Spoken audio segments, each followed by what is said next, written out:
Death was accompanied by the patter of nurses' rubber-soled shoes marching briskly along linoleum floors.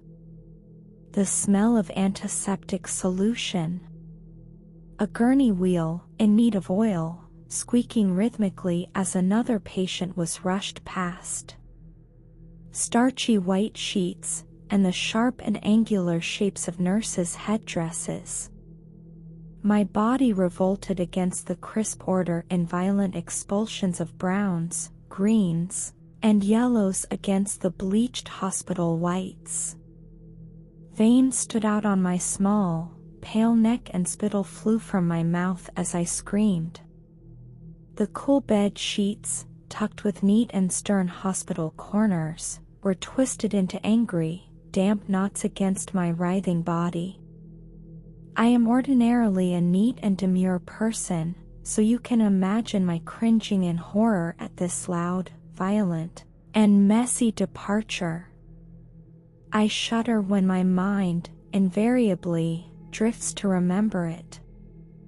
I am happily brought back to the present by the distant iron clang of the cemetery gate.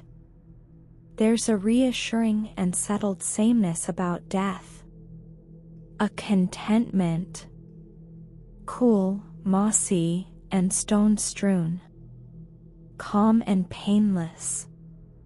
Life was harder, stressful. My father worked long days in crumbling mining tunnels cut deep into the earth.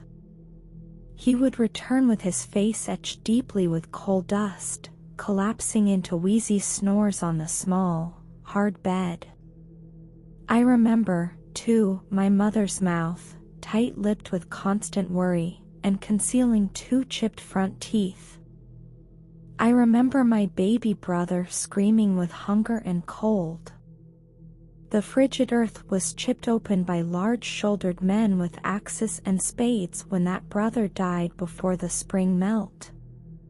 Of course there were some joyous moments, things I recollect with nostalgia. There is one thing I remember with a thrill of excitement, Alice Aldridge and I on that summer morning. The air was already thick, humid, and buzzing with crickets as we ran to the creek. It was our favorite place in summer, this particular spot, where water gathered, cool and shaded, in a gurgling pool of deep stone. That day, for the first time, we swam naked. Our girlish squeals were loud, we were exhilarated with the naughtiness of it, with the thrilling and mortifying possibility that someone might appear suddenly and see us. When we got out to dress on the warm rocks, I turned to watch as she emerged, serpentine and lithe, from the water. Beautiful, was the thought that arrived, unbidden but suddenly completely obvious, into my mind. We were no longer squealing or giggling. Droplets slid over her small, round breasts. Her nipples were nut brown, and bunched tightly and sharply from the cold water. For a terrifying and intoxicating moment, I imagined licking off the sliding droplets which rolled over her honey-colored skin. She watched me watching her. Her wet, dark eyelashes framed bold and knowing green eyes, like a bewitching goddess. It's difficult, now, to ascertain to what extent Alice Aldridge knew about my sudden and sincere desire to lick her beautiful young breasts, because we both contracted cholera in the following days. She lived, but I died. I waited aching, but Alice didn't arrive at Highgate Cemetery for another 60 years. As with all of the others, a pile of earth was disgorged for her, in dark and damp clods, worms struggling wetly in the too bright air. Her body was wrinkled and thin, but those sultry green eyes had never dimmed. She had married a man, liar, I thought, and had 5 children. I spent those first decades in hope, But she did not remain after death in a ghostly form, as I had. I remained alone. Sometimes I trace the name I had in life, Adelaide Quayle, 1898 to 1913, with a finger as translucent and light as a whisper. This simple summary of myself is etched in modest stone, now coated with moss. These days, my existence is mainly devoted to observing the predictable contours of the seasons. I sit for weeks on the shoulder of a stone angel to watch the snow gradually recede from sun-filled valleys. I observe the daisies, irrepressible, forcing their way through the frigid ground to greet the spring sun. I lie across the cracked stone of my own grave and watch as raindrops hurtle towards the ground from tempestuous, autumnal skies. I am contained here, by unknowable forces, to the cemetery and the surrounding forest. I have little influence on the world around me, except maybe a slight parting of the wind as it moves around me. I am impervious to dirt and mud, invisible even after bathing in stagnant September moose swamps, or lying across summer-baked dirt roads. On swirling, freezing winter mornings, my bare feet leave barely perceptible prints as I wander across the lightest drifts. I am unnoticed by all but the lightest and most alert insects and birds, which I can occasionally convince to briefly perch on my insubstantial form. I spend some of my time, in the warmer months, accompanying tour groups of motley children on school excursions. Modern people tend to burn their bodies, a morbid practice in my opinion, but it has had the positive effect of converting Highgate Hill Cemetery into more of a commemorative museum than an active cemetery. This is a relief to me. Although I am without a body, I am not without feelings, and I used to find the wailing of grieving widows and the cries of children at the graves of recently dead loved ones very distressing. I would stand with them as they cried, wearing an invisible expression of sober and respectful grief. Now, instead, I join the children as they crowd around information boards about local history, or in front of graves and mausoleums. On one information board, entitled Coal Creek Settlement, 1890 to 1957, there's a photo of some children from my schoolhouse, taken 2 years before I started there myself. They see us, but they don't really see us, these children of the present day. I've watched, mere inches from their faces, as they observe my contemporaries. I can sense that understanding is lost somewhere in the colorlessness of the black and white image, or in our straight faces. Smiling wasn't in vogue in photographs at the time, or just by virtue of the clothing, which seems strange and old-fashioned to them. We're not so different, you know, I explain, although they don't hear me. The tour guide does nothing to help. My grave, for example, is used to describe the cholera epidemic which gripped the valley in the early 20th century. It was allegedly caused by the town's water supply running through the corpses of men crushed in a mining disaster, not a fact that I reveled in finding out about. Well, there's more to know about me than that, I say, irritably, but this woman was born in 1981, so I can't blame her for knowing very little about history. There is a fir tree near my grave which outdates this alleged expert of the past by 2 decades. She tells the children about my tragic death, at only 15 years of age. This death of mine, she points out, was 1 year before the outbreak of the Great War. This provides a convenient segue to shepherd the trotting children to the next stand of graves. Some days I find it insulting that my death is used as merely a pivoting point towards more important and famous deaths, but perhaps I'm being overly sensitive. The children, by this point, are usually glazed. This is unsurprising.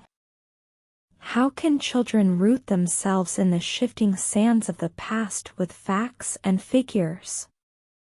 60 men dead in a mine collapse in 1913 at Coal Creek. 20 million dead in the First World War.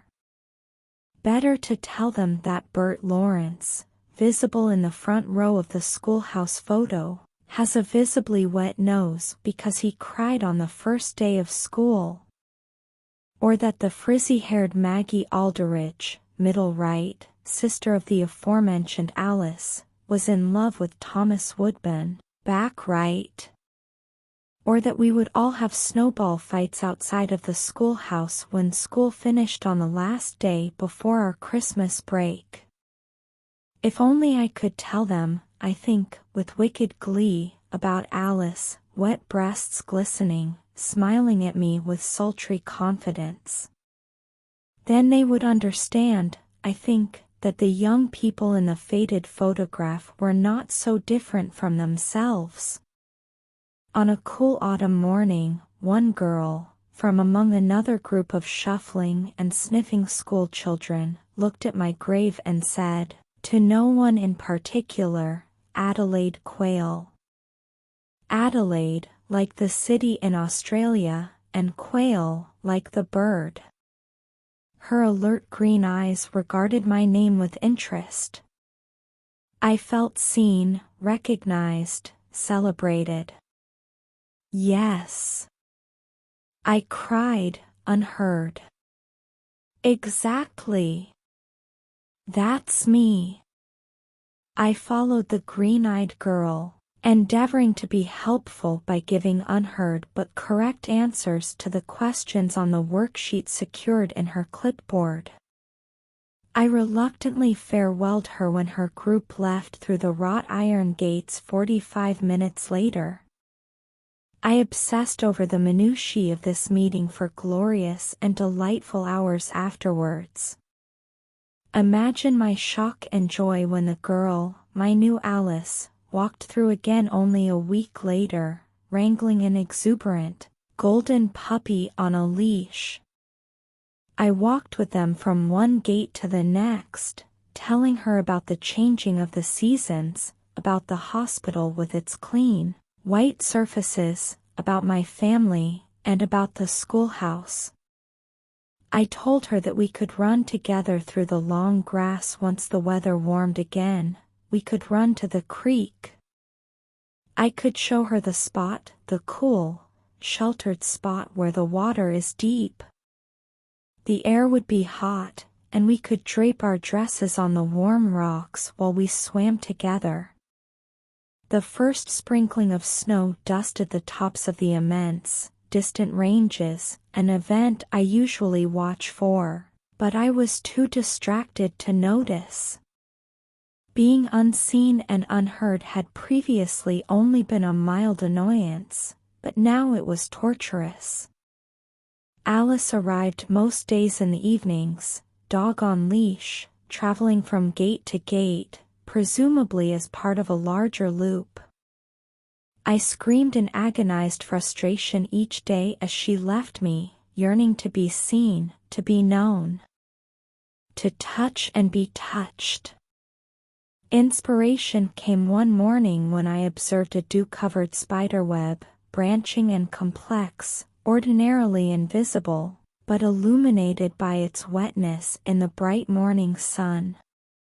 Nearby, a hummingbird was extracting nectar from a group of flowers. I hardened my heart and reached for the small bird.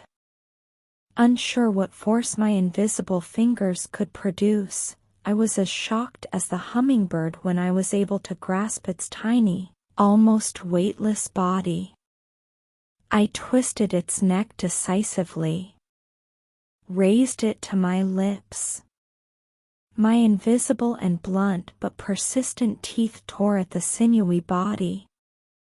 Feathers twisted and fluttered to the damp earth as warm, small organs burst against my lips. Blood and entrails ran down my chin, coating my mouth and face. The wait for her was tortuous.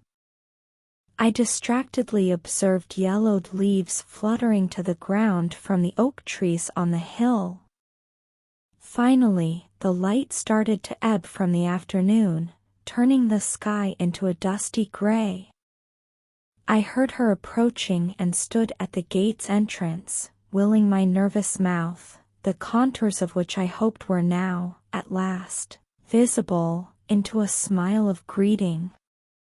At first I thought that my plan had failed. They were only a few steps away and continuing unconcernedly.